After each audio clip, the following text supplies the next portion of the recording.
ମାମା ଆଜି କଣ ବନେଇବ? କଣ ବନେଇବି ମୁଁ ଭାବୁଛି କଣ ବନେଇବି। ଆଜି ତ ପୂର୍ଣ୍ଣମୀ, ବିନା ପିଆଜ ରସୁଣରେ ବନେଇବାକୁ ପଡିବ। ମିକ୍ସ ଭେଜ କଲେ ହବ, ଚଳିବ ତ? ହଁ ବନଉନ। ତାହେଲେ ଭାବୁଛି ମିକ୍ସ ଭେଜ ବନେଇବି।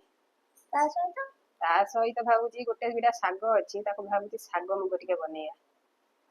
ତମର ଯିବ ତ ଆଜି ଖାଇବା? ନାଇଁ ୟାର ନା ଏବେ ଯିବା ଦରକାର ନା, ମାନେ ସବୁବେଳେ ତ ଡାଲମା ଖାଉଛ ପଞ୍ଚୁକରେ। ଆଜି ପୂର୍ଣ୍ଣମୀଟା ମୁଁ ଭାବିଲି ମିକ୍ସ ଭେଜ କରିଦେଲେ ଭଲ ହବ, ଆଉ ଶାଗ ମୁଗ ହେଇଗଲେ ଚଳିଯିବ ଆଉ। ମତେ ଯେମିତି ଡାଲମା ଭଲ ଲାଗେ ନା, ମତେ ତ ଡାଲମା ଭଲ ଲାଗେ। କେତେ ଡାଲମା ଖାଇବ? 4 ଦିନ ହେଲା ଡାଲମା ଖାଉଛ, ବାବା ତ ଡାଲମା ଏତେ ଖାଇବେନି ନା, ସେଥିପାଇଁ ତ ମତେ ଚେଞ୍ଜ କରିବା ପାଇଁ ପଡିବ। ଆଚ୍ଛା ହଉ, ତାହେଲେ ଯିବା ଆଉ ମିକ୍ସ ଭେଜ ବନେଇବା। ହଉ ଚାଲ। ମିକ୍ସ ଭେଜ ପାଇଁ କଣ ନେଇଛ? ମିକ୍ସ ଭେଜ ପାଇଁ ମୁଁ ନେଇଛି ମାଟି ଆଳୁ, ଆଳୁ, ସାରୁ, କୋବି, ବିନ୍ସ, କଦଳୀ, କଖାରୁ, ବାଇଗଣ, ଟମାଟୋ, ପାଣି କଖାରୁ, ନଡ଼ିଆ ଆଉ କାବୁଲ ସୋଲା, ଆଉ ଗାର୍ନିସିଂ ପାଇଁ ଧନିଆ ପତ୍ର।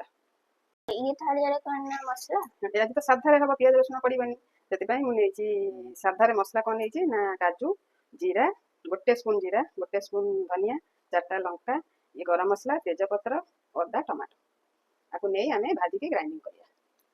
ଓକେ ସବୁ କାଟିଦେଲ? ହଁ, ଏ କୋବି ଆଉ କଦଳୀ କାଟି ହଳଦୀ ପାଣିରେ ପକେଇଛି, କାହିଁକିନା କୋବି କାଳେ ପୋକ ବାହାରିବ, ସେଥିପାଇଁ ହଳଦୀ ପାଣିରେ ପକେଇ ଦେଇଛି। ଆଉ କଦଳୀଟା କଳା ହେଇଯିବ, ତାକୁ କାଟିକି ପକେଇଛି। ଆଉ ପରିବା ସବୁ ଆସ୍ତେ ଆସ୍ତେ କାଟୁଛି ଆଉ। ହଉ ମୁଁ ଯାଉଛି ତାହେଲେ। ଆଚ୍ଛା, ଆମର ହେଇଗଲା ପରେ ଡାକିବେ, ଯେତେବେଳେ ସବୁ କାଟାକୁଟି କରୁଥିବ, ସବୁ ସରିଯାଇଥିବ। ତ ସାଙ୍ଗମାନେ, ମୋ ମାମା ଏଇଠି ତେଲ ଦେଇ ସାରିଲେଣି, ରିଫାଇନ ତେଲ। ସୋରିଷ ତେଲ ଦେଇପାରିବ? ମାନେ ହେଇପାରିବ ତ? ହେଇପାରିବ, ସବୁଥିରେ ପିଆଜ ରସୁଣ ସବୁଥିରେ ମିକ୍ସ ହେଇପାରିବ। ତ ମୋ ମାମା ଏବେ କାଜୁ ଦଉଛନ୍ତି ଏଇଠି। ମାମା ତମେ କହୁନ, ମୁଁ କଣ କହିବି? ହଁ, କାଜୁଟା ଭାଜିବି। ସବୁ ମସଲା ଟିକେ ଟିକେ ଭାଜିଦବା, ଭାଜି ଦେଇକି ତାକୁ ଗ୍ରାଇଣ୍ଡିଙ୍ଗ କରିବା। ଆର ଟେଷ୍ଟ ଟିକେ ଅଲଗା ପ୍ରକାର। ଆଉ ହଁ ସାଙ୍ଗମାନେ, ବିନା ପିଆଜ ରସୁଣରେ ଯେତେ ଟେଷ୍ଟ ଆସେ, ବିନା ପିଆଜ ରସୁଣରେ ଆହୁରି ଡବଲ ଟେଷ୍ଟ ଆସେ। ମସ୍ତ ଲାଗେ ତରକାରୀଟା। ହଁ, ତ ଏବେ ମୋ ମାମା କଣ କରିବେ? ଏବେ ତମ ଶୁଖିଲା ଲଙ୍କା ପଇଲା, ଆପଣ ଯାହାର ଯେତେ ରାଗ ଯିଏ ଖାଉଥିବ ପକେଇ ପାରିବେ। ଇଏ ଆମ ଗୋଟା ମସଲା। ସରି, ହଁ, ଇଏ କଣ କରିବା?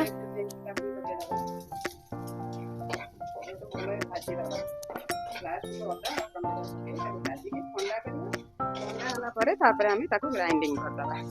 ଓକେ। କାଜୁଟା ଆମର ଦେଖୁନ ସାଙ୍ଗମାନେ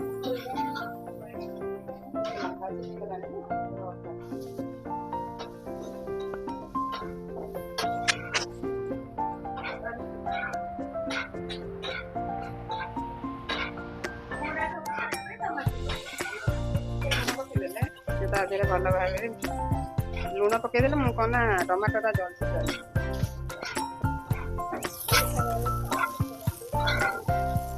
ଆମ ଟମାଟୋ ବି ପଡେଇଲେ ମାମା ପକେଇଦେଲେ। ଲୁଣ ଦେଇଦେଲେ ଟମାଟୋଟା ଜଲ୍ଦି ଯାଇଯିବ।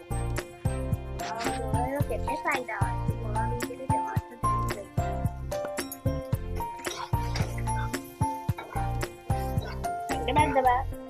ସାଙ୍ଗମାନେ, ଆମର ଏଇଠି କୋବିଟାକୁ ମାମା କାଢି ଦଉଛନ୍ତି। ଆଉ ଏବେ ଏଇ କଢେଇରେ ଆମର ତରକାରୀଟି ବନିବ। ଏଇଥିରେ ଆମେ କାଢିଦବା ଆମର ଏଇଗୁଡା ସବୁ ଯୋଉଟା ଫ୍ରାଏ ହେଇସାରିଛି, ତାକୁ ଟିକେ ଥଣ୍ଡା କରିକି ଆମେ ଗ୍ରାଇଣ୍ଡିଙ୍ଗ କରିଦବା।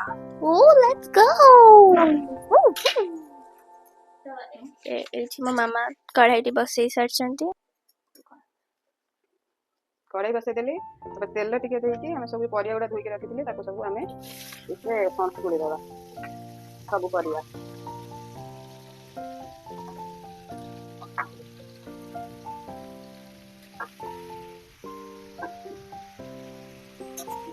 ଲୁଣ ହଳଦୀ ଦେଇକି ଟିକେ ସନ୍ତୁଳି ଦେବା।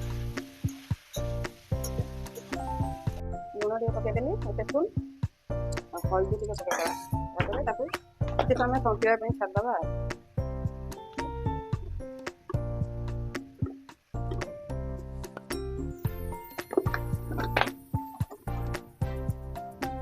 ପରିବାଟା ଭଲ ଭାବେ ସନ୍ତୁଳି ହେଇଗଲାଣି, ତାକୁ ମୁଁ ଏକ ପାତ୍ରରେ ସେ ପରିବା ଗୁଡ଼ିକୁ କାଢ଼ିଦେବି। ଅଲଗା ଏକ ପାତ୍ରରେ କାଢ଼ି ସାରିଲା ପରେ ମୁଁ କଢ଼େଇଟା ବସେଇଲି। କଢ଼େଇ ଗରମ ହେଲା ପରେ ମୁଁ ତେଲ ପକେଇଲି, ତେଲ ପରେ ଲଙ୍କା ପକେଇଲି, ଲଙ୍କାଟା ଯେତେବେଳେ ଭାଜି ଆସିଲା ଫୁଟଣ ଜିରା ଦେଲି, ତାକୁ ଭଲ ଭାବେ ଟିକେ ଭାଜିଦେଲି। ତେଲରେ ଭଲ ଭାବେ ସେ ଫୁଟିଗଲା ପରେ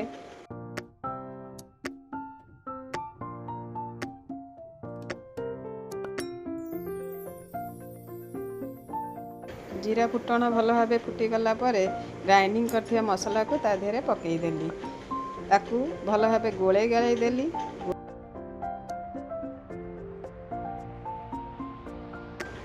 ଗୋଳେଇ ଗାଳେଇ ଦେଇ ଭଲ ହଳଦୀ ଗୁଣ୍ଡ 1 ଚାମଚ ହଳଦୀ ଗୁଣ୍ଡ ଆଉ କାଶ୍ମୀର ଚିଲି ପାଉଡ଼ର ଟିକେ ପକାଇଦେଲି, କାହିଁକିନା ଟିକେ କଲର୍ ହେବା ପାଇଁ। ତାପରେ ତାକୁ ଭଲ ଭାବେ କଷିଦେଲି। ସେ ମସଲାଟା ଭଲ ଭାବେ ଯେତେବେଳେ କଷି ହେଇଗଲା ତା ଚାରିପଟରୁ ଟିକେ ଟିକେ ତେଲ ବାହାରିବାରେ ଲାଗିଲା, ମୁଁ ଜାଣିଗଲି ଯେ ମସଲାଟା ଭଲ ଭାବେ କଷି ହେଇଗଲା। ତାପରେ ସେ ପରିବାଟାକୁ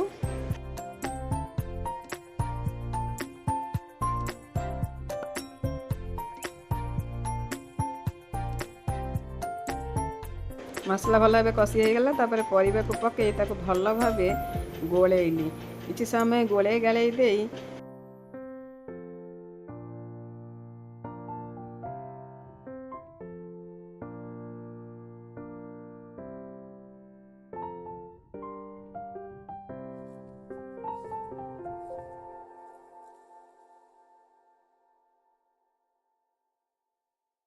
ପରିବା ମସଲା ଭଲ ଭାବେ କଷି ହେଇଗଲା। ତାପରେ ଆମେ ଗରମ କରି ରଖିଥିବା ପାଣିକୁ ତା ଦେହରେ ଦେଇଦେବା। ତାକୁ ଭଲ ଭାବେ ପାଣି ସହିତ ମସଲାକୁ ଭଲ ଭାବେ ଗୋଳେଇ ଗାଳେଇ ଦେବା। ଗୋଳେଇ ଗାଳେଇ ଦେଇ କିଛି ସମୟ ସିଝିବାକୁ ଛାଡ଼ିଦେବା।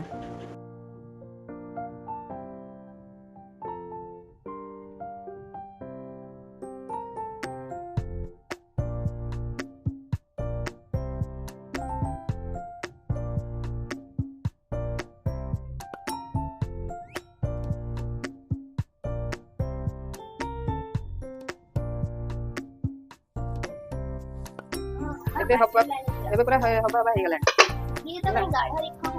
ସେ ଟିକେ ଝୋଳଟା ମରିବ। ନଡ଼ିଆଟା ଟିକେ ପଡ଼ିନି, ନଡ଼ିଆଟା ବି ପଡ଼ିବ। ନଡ଼ିଆଟା ଥିଲା ସେଇପାଇଁ ଟିକେ ପକେଇଦେଲି। ଘାଣ୍ଟ ହେଇଗଲାଣି। ନାଇଁ ଘାଣ୍ଟ ନୁହଁ, ନଡ଼ିଆ ଟିକେ ଥିଲା ବୋଲି ନଡ଼ିଆଟା ପକେଇଲି, ଭଲ ଲାଗେ। ମିକ୍ସ ଘାଣ୍ଟ ମୋ ଘାଣ୍ଟରେ ଯେମିତି କୋଉ ସବୁ ପଡ଼େ, ମୁଁ କୋଉ ହେରିକା ପକେଇଛି। ଏଇଟା ମିକ୍ସ ଭେଜ୍ କରିଛି। ଏଇଟା ଗୋଟେ ଝୋଳ ମରିବ, ଗ୍ରେଭି ଟାଇପ୍ର ହବ ଆଉ। ତାପରେ ସାରୁ ଆଉ ମାଟିଆ ହେରିକା ପଡ଼ିଛି ନା, ଇଏ ରହିଲେ ହେଇଯିବ।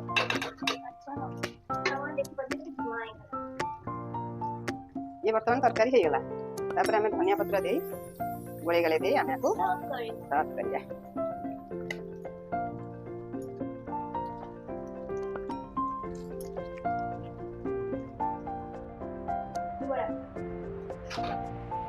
ଫଟୋ ଉଠିବୁ ତ ସରିଲା ନା?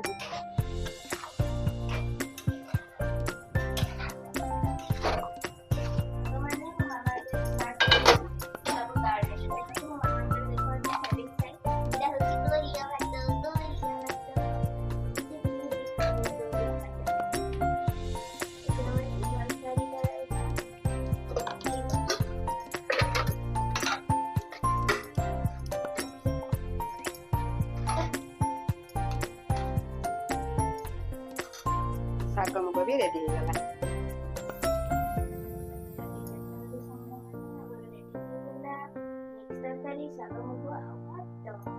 କାର୍ତ୍ତିକ ପୂର୍ଣ୍ଣିମା ସ୍ପେଶାଲ।